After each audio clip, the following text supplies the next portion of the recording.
Eh bien, salut à tous, c'est Dreamox. Aujourd'hui, on se retrouve pour une nouvelle vidéo sur Clash Clan pour vous présenter le village HDV7 que je vous ai promis. Donc, le village, je l'ai fait hors vidéo. Je l'ai fait vite fait quand j'étais en cours en fait. Donc, quand je l'ai fait en cours, c'est vraiment entre deux récré quoi. J'ai fait ça comme la GDC c'est très bien passé. Donc du coup je vais vous présenter ce village qui est là. Donc c'est un village qui a été fait par Manon, bah, qui a pas été fait mais qui est utilisé par Manon qui est dans mon clan. Donc je te fais une grosse dédicace à toi ma chérie. Donc le village défend bien directement.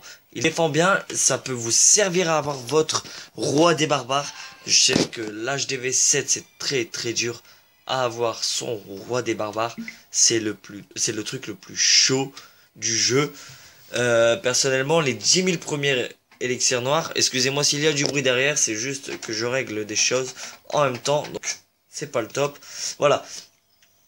Donc, je vais vous enlever tous les bâtiments. Je vais laisser les pièges pour que vous voyez tous les pièges. Puis, je vais remettre les bâtiments à la suite pour que vous voyez directement où placer les bâtiments.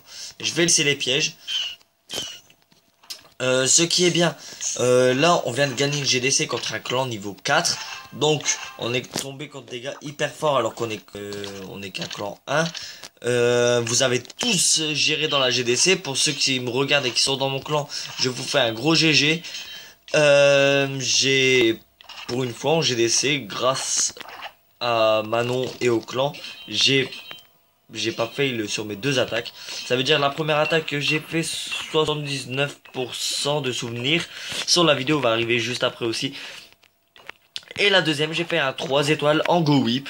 Donc je suis un peu content de moi quoi. Parce que bah, j'ai fait du bon boulot on va dire.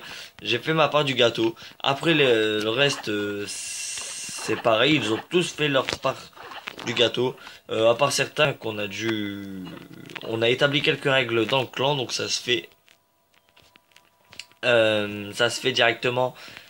On les a virés en fait parce qu'il y en a un il a attaqué sans demander la permission parce qu'en fait on avait une stratégie et ils ont tout foutu en l'air. Donc en gros ça m'a pas plu. Puis ben avec les chefs adjoints on a voté pour les virer etc. Enfin bref, on va avoir souvent des discussions comme ça avec les chefs adjoints. Donc si vous voulez venir dans le clan il n'y a pas de souci, mais les gars soyez matures et respectueux, ce serait nickel. Donc je vais vous présenter le village à Manon. J'ai pas mis les pièges comme elle pour certains pièges pour pas que son Vivi soit facilement défonçable on va dire. Donc vous mettez votre réservoir d'élixir noir mieux parce qu'à HDV7 c'est directement l'élixir noir qu'on va farmer le plus. Moi personnellement ce qui m'a concerné HDV7 mon élixir noir à mort. Directement quand je dis à mort, je bâclais pas les autres ressources, hein, je dis pas ça, mais comme c'est galère à avoir les 10 000 premiers élixirs noirs, quoi, on va dire, c'est un peu chaud. J'ai aussi bien protégé l'or que l'élixir, ainsi que l'élixir noir, mais j'ai plus protégé mon élixir noir. Donc là, c'est un village que Manon a utilisé HDV7. Mes bâtiments sont peut-être supérieurs, mais ça n'empêche pas de refaire le village parce qu'il y aura le même nombre de bâtiments, le même nombre de murs. D'accord. Donc je vais vous présenter le village. Donc voilà, 3 mortiers. HDV7 vous avez 3 mortiers, donc c'est le mieux de le placer en triangle. Pourquoi en triangle? Si on va regarder ça vite fait, parce qu'en HDV8 vous les avez en carré. Je pourrais voir faire un village comme ça HDV8, il n'y a pas de souci, il faut juste me le mettre dans les commentaires. Et je pourrais vous en faire. Donc là vous voyez toute la base. En fait là ça va recouvrir, excusez-moi, voilà, ça recouvre toute la base. Donc c'est nickel pour moi. Pour moi je trouve que c'est un très bon village. Manon l'utilise, elle arrive à garder son élixir noir, c'est surprenant. Moi je l'ai déjà utilisé et quand je le faisais le village en fait, et ben je me faisais défoncer. Et du coup j'ai changé de village, j'ai pris un autre village aussi qui marchait très bien, que je vais vous présenter aussi dans une vidéo. En gros, les deux villages que je vais vous présenter HDV7 sont les, pour moi, sont les meilleurs villages HDV7 farm, surtout en ce qui concerne l'élixir noir. Donc après, si vous voulez vite avoir votre roi niveau 4, Manon va avoir son roi 4 à 1h au matin, je crois. Oui, c'est bien ça. Et en fait, tout simplement, si vous protégez bien, en fait, il y a deux choses pour avoir rapidement l'élixir noir. Il faut avoir un bon Vivi qui défend bien, donc avec des défenses maxées. Et ensuite, la deuxième chose, c'est ce qui concerne la technique d'attaque. Donc, il faut avoir beaucoup d'élixir, les gars, c'est le meilleur moyen. Personnellement, géant, sorcier, sapeur et quelques archers. Château de clan, vous demandez des archers, c'est quel. Donc là, par exemple, si vous n'avez pas votre roi des barbares, vous mettez un canon ou le propulseur d'air. C'est pas gênant. Mais personnellement, si vous l'avez, mettez votre roi là. Le château de clan, toujours centré, tout le temps. Faut pas qu'il soit dehors. Généralement, les troupes du château de clan, si vous avez 20 archers en défense, ça peut aider. On n'en dit pas non. Moi, j'ai déjà été sauvé par des défenses comme ça. Je pouvais dire merci aux troupes de château de clan qui m'ont beaucoup aidé aussi. Généralement, les troupes du château de clan, ça aide beaucoup. Donc là, pourquoi il n'y a pas, genre par exemple la réserve d'or là et là, c'est tout simple. C'est juste pour pas qu'on vous attaque qu'un seul côté. Par exemple, si le gars veut que de l'or, il est obligé d'attaquer par tous les côtés. Moi personnellement, le village là, je connais ses points faibles. Je ne vais pas en parler pendant la vidéo parce que si jamais c'est un Français qui se retrouve contre un Français avec le même village, il a juste à regarder la vidéo puis il saura par où attaquer. Je ne parlerai vite. Bah en fait, je vais parler des points faibles, mais vite fait. Je vais juste dire ce qui est pas top dans ce village pour un HDV7, mais après on peut pas faire autrement comme c'est qu'un HDV7. Les pièges sont déjà placés. Ils sont déjà bien placés. Après, c'est à vous de modifier vos pièges. Par exemple, Manon, elle a mis ses petites bombes ailleurs. Moi, je les ai placées là parce que je trouve que c'est plus utile. Après, elle l'a modifié à son goût aussi. Donc, je trouve ça nickel qu'elle l'ait modifié. Donc, là, on va mettre le propulseur d'air. Vous voyez, le propulseur d'air, il est casé dans un coin parce que HDV7, j'en vois pas l'utilité en fait. Même moi, HDV7, je l'ai bâclé. En fait, je l'ai eu HDV6, HDV7, il est encore niveau 1. Je l'ai maxé, voilà, pour dire de partir sur un bon pied, on va dire. HDV8, ouais, c'est bien ça, ouais. Donc là, petite astuce. Si par exemple, vos extracteurs, vous les récoltez assez souvent, vous pouvez les mettre, vous pouvez les espacer le plus loin possible. Par contre, si vous les récoltez qu'une à deux fois par, genre une ou deux fois tous les 3 jours à peu près, c'est mort.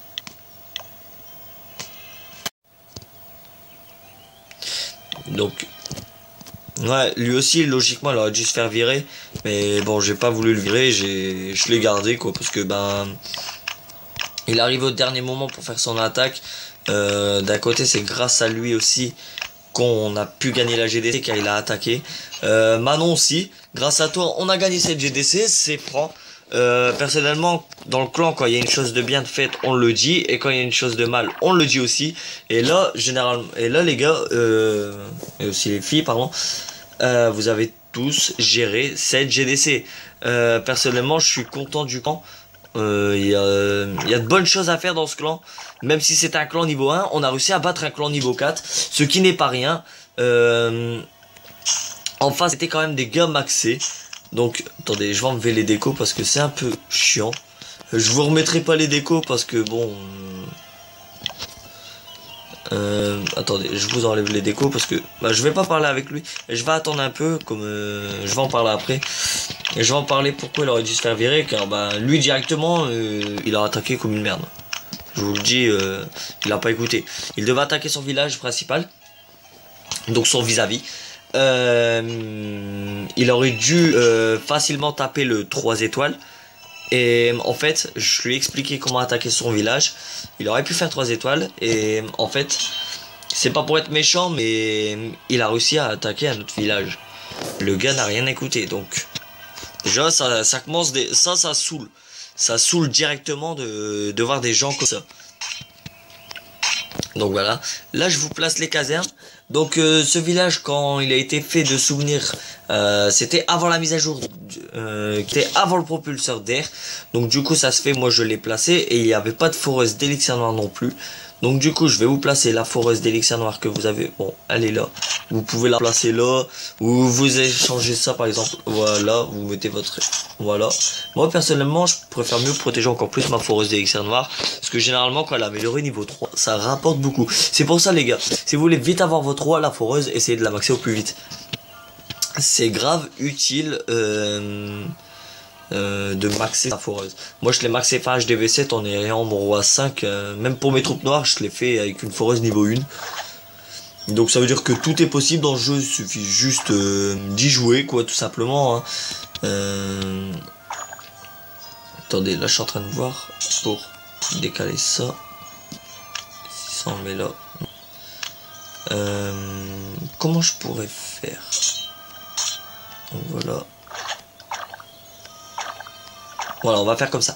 Bon, enfin bref, moi je modifie le village par rapport à Manon, parce que j'ai pas envie qu'il ressemble carrément à celui de Manon. Donc il y aura un gros décalage. Et puis comme certains youtubeurs l'ont déjà présenté, je préfère mieux vous le représenter, mais à ma manière. Vous verrez, c'est pas les mêmes villages que les youtubeurs ont créé. Moi personnellement, je le kiffe comme je l'ai fait. Ça m'arrive aussi à des moments de changer à la dernière minute. Donc généralement je le fais pas pendant les vidéos. Oh, excusez-moi, je me suis trompé de bâtiment. Donc là, tout dépend des cabanes que vous avez. Moi par exemple j'en ai 4. Je sais que il y a des gars ils en ont 5 par exemple. Attendez, on va bien les centrer. Voilà. Donc là on est tranquille. On va... Allez. Et voilà, nickel. Donc après je vais tout vous je vais agrandir, je vais rétrécir pardon. Moi je vais le mettre en grand comme ça, moi vous pourrez voir un peu tout sur le village. Donc là pourquoi pas, voilà, faire ça, c'est déjà mieux. Donc on arrive dans la dernière partie du village.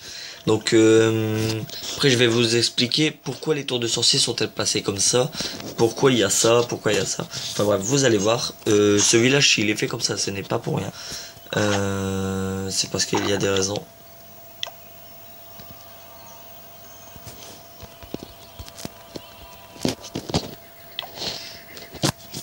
Je dois en parler aussi, je vais en parler avec certains membres du clan. Je trouve ça un peu bête ce qu'ils ont fait. Il y a des moments faut arrêter de se foutre de la gueule des gens quoi, carrément, on va dire ça comme ça. Je suis franc, ça m'a saoulé la GDC. Parce que bon bah t'as des gars qui écoutaient pas, tu as répété ça depuis des semaines. Le seul mur qui reste là c'est normal, c'est pour vous la GV7. Moi à la fin il doit m'en rester 50. Donc après je vais compter avec vous pour voir s'il me reste 50 murs. Bon, au pire je vais le faire tout de suite. 48 plus 2 ça fait 50, ça tout le monde le sait, d'accord. À part ceux qui ont des problèmes, mais bon ça m'étonnerait que vous sachiez pas faire une addition. Donc voilà, il vous reste 5 murs. Les pièges squelettiques, vous en avez pas. Une bombe antiaérienne en plus une mine chercheuse, 2 trappes supplémentaires, une bombe géante en plus pour l'HDV 8, une tour un mortier, une tour de sorcier, une tour d'archer en plus, l'usine à sort, la défense aérienne, la dernière Tesla, la troisième Tesla pardon, les 2 réserves. Après bon ben il y a et la dernière foreuse, voilà. Donc ce village et ouais non il me reste l'HDV à placer. Bon, après l'HDV ça c'est à vous de le placer. Personnellement je vais plus le mettre dans ce coin là. Voilà. Après vous mettez les petites décos, voilà. Sans moi après le village je vais le supprimer quoi, parce que ben je suis plus HDV 7. Mais je vais essayer de repartir sur des bases comme ça pour vous trouver un village HDV 8.